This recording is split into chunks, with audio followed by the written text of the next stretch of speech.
እሺ እንቀጥል። ሶስተኛ ፊደል እ ነው። እ ቮየል ነው። እ እ አፍ እንደዛ ነው። እ እሺ ከዛ በኋላ እ የሚለወጠው የሚቀየረው ምንድን ነው? አክሰንት ነው። እ ላይ ያለ አክሰንት ነው ድምፁን የሚቀየረው። እና ሶስት አይነት አክሰንቶች አሉ። አክሰንት ኤጉ ድምፁ እዚህ ኤ ነው። እንደ ነጋዴ እንደ ቤት አክሰንት ኤጉ ፈገግ ይላል። ኤ ኤ ቤት ነጋዴ። አክሰንት ኤጉ ወደ ግራ የሚሄድ አክሰንት ነው። ሶስተኛ አክሰንት አክሰንት ግራቭ ወደ ቀኝ የሚሄድ አክሰንት ነው።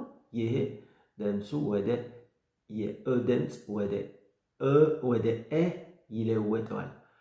ኤ ለምሳሌ መፈለግ፣ እዚህ መፈለግ አይደለም መፈለግ። ስለዚህ መጀመሪያ ምን ነበረ? ኤ ቤት፣ ሁለተኛ ኤ መፈለግ። ይሄ አክሰንት ግራቭ ነው። ከዛ ሶስተኛ አክሰንት አክሰንት ሲርኮንፍሌክስ። አክሰንት ሲርኮንፍሌክስ ስለ እ ላይ ብቻ አይደለም። ዩ ኦ ሁሉም ቮየል ላይ አክሰንት ሲርኮንፍሌክስ ሊሆን ይችላል እና እሱ የፊደል ድምፅ ይረዝማል። ለምሳሌ መም ተመሳሳይ። እሺ ስለ እነዚህ ነገሮች እነዚህ ድምፆች አንድ ሁለት ምሳሌዎች ልሰጣችሁ። መጀመሪያ ፊደል ምን ነበረ? እ ብቻ። እ ብቻ ከሆነ ድምፁ እ ነው። ለምሳሌ ፐቲ ፐቲ ፐቲ ትንሽ። ሌላ ምሳሌ ቨኒር ቨኒር መምጣት። እሺ አሁን ሁለተኛ ኤ አክሰንት ኤጉ ኤ ወደ ግራ አክሰንት ኤጉ። ኦኬ ለምሳሌ ኤቴ ኤቴ በጋ ኤቴ። ሁለተኛ ምሳሌ ኢዴ ኢዴ ሀሳብ ኢዴ ኤቴ ሁሌም እንደዛ ነው። ፈገግ ይላል ኤቴ ኢዴ። እሺ ሶስተኛ አሁን ኤ አክሰንት ግራቭ ኤ ለምሳሌ ፕሪየር ፕሪየር አይደለም ፕሪየር ኤር እንደ መፈለግ። ፕሪየር ምንድን ነው በአማርኛ? ጸሎት ጸሎት ፕሪየር። ሌላ ምሳሌ ፍሬር ወንድም ነው። እና አንድ ቃል አለ። እነዚህ ሶስት ድምፆች ያለበት አንድ ቃል አለ። ተማሪ ነው በአማርኛ ተማሪ በፈረንሳይኛ ኤሌቭ ኤሌቭ። እዚህ አክሰንት ኤጉ እ አክሰንት ኤጉ ኤ እ አክሰንት ግራቭ ኤ እ ብቻ ኤሌቭ። እና አክሰንት ሲርኮንፍሌክስ ምን ነበረ? መም ወይም ደግሞ ሬቭ እልም። እ ትንሽ ይረዝማል። መም ሬቭ።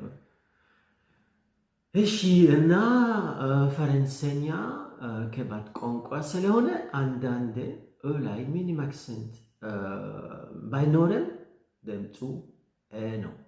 ለምሳሌ ተር ምድር። ሌላ ምሳሌ ምን ነበረ? ፐርሜትር ወይም ደግሞ ቨር ብርጭቆ። ፐርሜትር ምን ነበረ? ፐርሜትር መፍቃድ። እዚህ አክሰንት የለም ብቻ ነው። ድምፁ ግን ኤ ነው። ግን ለዛሬ ለአሁን ብቻ ከሆነ ድምፁ ነው። እንደዛ ማወቅ ያለባችሁ። ከዛ በኋላ ሌላ ነገር ትማራላችሁ በጊዜ ቀስ በቀስ እንቁላለን። እሺ ለሶስተኛ ፊደል በቂ ነው። አራተኛ ፊደል ኤስ ነው። ኤስ ኮንሶነንት ነው እና ድምፁ ስ ወይም ዝ ነው እና የኤስ ድምፅ የሚወስነው ምንድን ነው? የፊደል ቦታ ነው ወይም ደግሞ ከፊደሉ ከኤስ በፊት እና ከኤስ በኋላ ያለ ፊደል ነው። ለምሳሌ መጀመሪያ ነጥብ ኤስ ቃሉ ሲጀመር ድምፁ ሁሌም ስ ነው። ለምሳሌ ሱሪ ትንሽ እንስሳ ነው። ሀይጥ ሱሪ። እዚህ የቃል መጀመሪያ ፊደል ምንድን ነው? ኤስ ነው። ኤስ ስለሆነ ድምፁ ስ ነው። ቆሻሻ ሳል ሳል። እንደገና እዚህ መጀመሪያ ፊደል ነው። ኤስ መጀመሪያ ፊደል ስለሆነ ድምፁ ስ ነው። ሳንጅ ጦጣ። እዚህም ተመሳሳይ ነው። ኤስ መጀመሪያ ፊደል ስለሆነ ድምፁ ስ ነው። ከዛ በኋላ ከኤስ በፊት ኮንሶናንት ከሆነ እና ከኤስ በኋላ ቮየል ከሆነ አብዛኛው ጊዜ ድምፁ ተመሳሳይ ስ ነው። ለምሳሌ ኮንሶናንት ኤስ ቮየል፣ ለምሳሌ ዳንሴ መደነስ መደነስ ዳንሴ። ኤን ኮንሶናንት ኤስ ከዛ እ ዳንሴ መደነስ ነው እና እዚህ ድምፁ ኤስ ነው። ፐርሶን ማንም፣ እዚህ ማንም የለም። ኢልኒያ ፐርሶን ኤር ኤስ ኦ እዚህም ስ ነው ድምፁ። በተቃራኒ ከኮንሶናንት ኤስ ቮየል በኋላ ድምፁ ሁሌም እዚህ ሁሌም ስ ነው። ለምሳሌ ሬስፒሬ ሬስፒሬ መተንፈስ ኤር ኦ ኤስ ፒ ኢ ኤር ኦ ኤር ሬስፒሬ መተንፈስ ድምፁ ስ ነው። ፖስት ፖስታ ቤት ተመሳሳይ ነው። ሬስቴ ሬስቴ ኤር ኦ ኤስ ቲ ኦ ኤር። ስለዚህ ቮየል ኤስ ኮንሶን ሬስቴ ተመሳሳይ ስ ነው። ስለዚህ ከኤስ አጠገብ ኮንሶነንት ካለ አብዛኛው ጊዜ ድምፁ ስ ነው። እና ሶስተኛ ነጥብ ከኤስ በፊት እና በኋላ ኮንሶነንት ከሆነ ሁሌም ስ ነው ድምፁ። ለምሳሌ ኮንስትሩይር ኮንስትሩይር መገንባት መገንባት እዚህ ኤንኤስቲ ኮንስትሩይር ስ ነው ድምፁ። አራተኛ ነጥብ በተቃራኒ ከኤስ በፊት እና ከኤስ በኋላ ቮየል ከሆነ ድምፁ ወደ የኤስ ድምፅ ወደ ዘድ ይለወጣል። ለምሳሌ ሮዝ ሮዝ። ይህ ምንድን ነው? ቆንጆ አበባ ነው። ጽጌረዳ ሮዝ። ከኤስ በፊት ኦ ኮንሶነንት ስለሆነ ከኤስ በኋላ ከኤስ በፊት ኦ ቮየል ስለሆነ ከኤስ በኋላ ቮየል ስለሆነ ድምፁ ዝ ነው። ሮዝ። ሌላ ምሳሌ ፖዜ ፖዜ ምንድን ነው?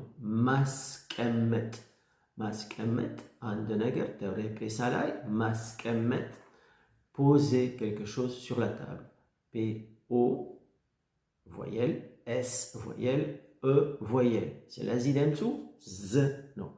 ሶስተኛ ምሳሌ ዴዘር ዴዘር በረሃ። ዴ ቮየል ኤስ ኤ እንደገና ስለዚህ ዝ ነው። አንዳንድ ደግሞ ሁለት ኤስ እንጠቀማለን እና ቮየል ሁለት ኤስ ቮየል ድምፁ ወደ ኤስ ወደ ስ ይለወጣል። ሁለት ኤስ ካሉ ድምፁ ሁሌም ስ ነው። ቮየል ቢሆንም አንድ ቮየል በፊት እና አንድ ቮየል በኋላ ቢሆንም ድምፁ ስ ነው። ለምሳሌ ቲሱ ጨርቅ በአማርኛ ጨርቅ። እዚህ TISSUS ሁለት ኤስ ስላለ ቲዙ አይደለም ቲሱ። ካሴ መስበር፣ እዚህም እንደዛ ነው። CASSER። ስለዚህ ድምፁ ስ ነው። እሺ ለዛሬ ይበቃል። እነዚህ ትንሽ ከባድ ሊመስል ይችላል፣ ግን በጊዜ ይሄዳል እና እንደዛ ከቀጠላችሁ ከትንሽ ወራት በኋላ አብረን በፈረንሳይኛ እናወራለን። ችግር የለውም። ቻው